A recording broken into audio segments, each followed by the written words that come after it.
پاکستان کے اندر جو ہے وہ گھڑی بیچنے سے زیادہ جو گھڑی سے ملنے والے پیسے ہیں، جو جمع کرانے والے پیسے ہیں، اس پر بحث ہو رہی ہے۔ تو یہ جو ملینز آف روپیز جو ہے اس میں جو دبئی میں دیے گئے یا کہیں پہ بھی دیے گئے، اس کی ٹریل نہیں مل رہی کہ جی وہ کس طریقے سے پاکستان آئے۔ تو آپ کی نظر میں کیا ہے کہ کیا یہ عمران خان کو بتانا ضروری ہے، یا بس صرف یہ ہم لوگ جو ہے وہ خواہ اس گھڑی کے واقعے کو زیادہ اچھال رہے ہیں؟ بہت شکریہ عاصم. جب میں عمران خان صاحب کے خلاف یہ توشہ خانہ کیس سنتا ہوں اور اس کے حوالے سے جو جواز تراشے جا رہے ہیں یا جو الزامات لگائے جا رہے ہیں وہ میری نظر سے گزرتے ہیں، تو وہ ایک بڑی پرانی پاکستانی فلم تھی. وہ میں اس کا فلم کا نام تو بھول گیا ہوں، لیکن اس کا ڈائلاگ بڑا مشہور ہے کہ اس میں وہ کوئی جھمکوں کا قصہ ہوتا ہے کہ کہاں سے آئے ہیں یہ جھمکے، کون لایا ہے یہ جھمکے، کس نے دیے ہیں یہ جھمکے. تو کچھ اسی قسم کا قصہ جو ہے وہ یہ توشہ خانہ کے تحائف کا بھی ہے. اب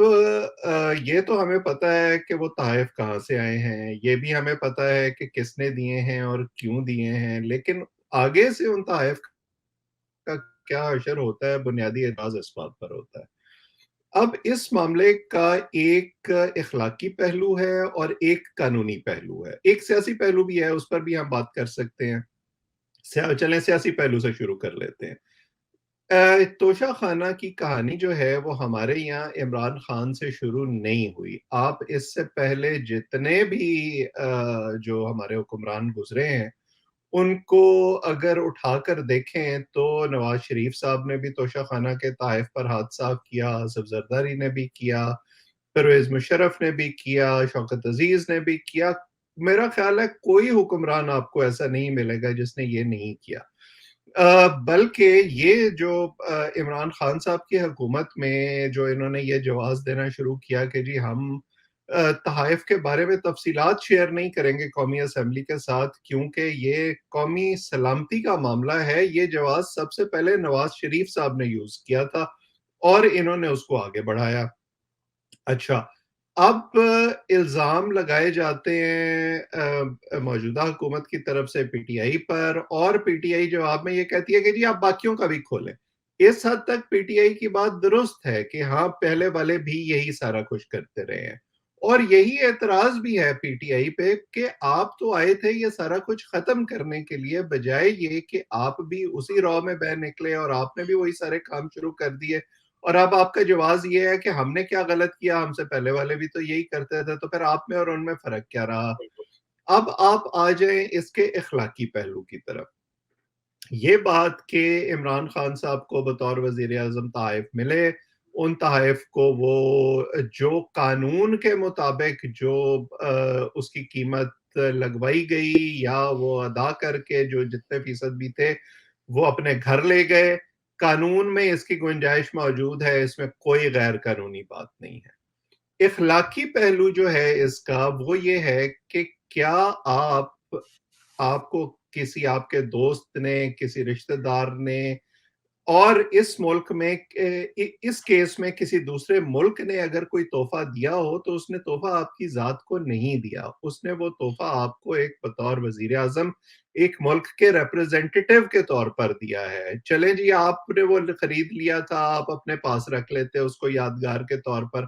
آپ نے وہ بازار میں جا کر بیچ دیا، اور بیچا بھی اس بھونڈے طریقے سے کہ وہ خبر جیسے کہ ہم سن رہے ہیں تحفہ دینے والے کو پہنچ گئی، اور اس کی وجہ سے جو ہے وہ ملک کے تعلقات جو ہیں وہ خراب ہوئے، بجائے اس کے کہ اس تحفے کی وجہ سے تعلقات بہتر ہوتے،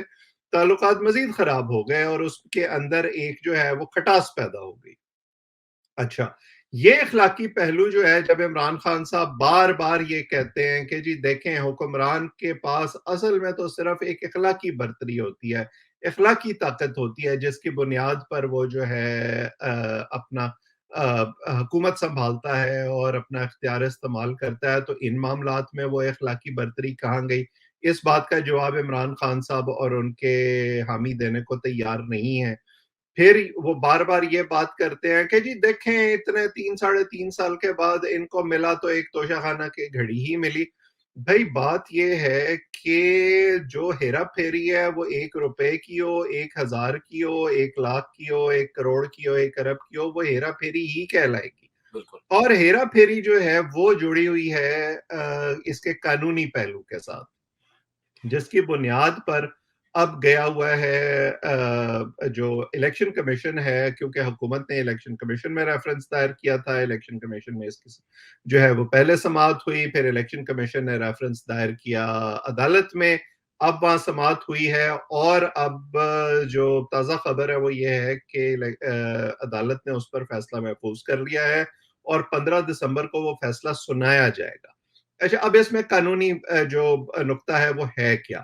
عمران خان صاحب نے بطور حکمران یا بطور قومی اسمبلی کے ممبر کے وہ باؤنڈ ہیں کہ وہ کوئی بھی پیسہ جہاں سے بھی کمائیں گے، جو ان کے تمام اثاثے ہیں ان کو وہ اپنے گوشواروں میں ظاہر کریں گے. انہوں نے ایک تو اس کو خفیہ طریقے سے بیچا، بالکل. وہ چیز ملک سے باہر کیسے گئی، وہ پیسہ جیسے آپ نے شروع میں کہا تھا وہ ملک کے اندر دوبارہ کیسے آیا، کیا وہ بینکنگ چینل سے آیا یا وہ کسی اور طریقے سے آیا، ہونڈی کے ذریعے آیا، منی لانڈر کیا گیا. کیونکہ یہی وہ نقطہ ہے جو الیکشن کمیشن کے وکیل نے بھی اٹھایا ہے ان پروسیڈنگز میں عدالت میں، کہ اس طرح سے تو منی لانڈرنگ ہوتی ہے جب آپ بینکنگ چینل استعمال نہیں کرتے. پھر یہ کہ جب آپ نے قانون کے مطابق اس پیسے کو اپنے گوشواروں میں ظاہر کرنا تھا، آپ نے وہ گوشواروں میں بھی ظاہر نہیں کیا. اور یہ وہی الزام ہے جو نواز شریف صاحب پہ لگا تھا کہ وہ جو ایک تنخواہ ان کو لینی تھی وہ انہوں نے گوشواروں میں ظاہر نہیں کی تھی. انہوں نے وہ جو تنخواہ ہے جو ملنے والی تھی اور ملی نہیں، لیکن انہوں نے اس کو چھپا لیا، اس کی بنیاد پر وہ نااہل ہو گئے تھے. تو یہاں تو باقاعدہ عمران خان صاحب خود مان رہے ہیں کہ جی ہاں مجھے ملی تھی، میں نے بیچ دی، آپ اس سے کیا کر سکتے ہیں. سو یہ وہ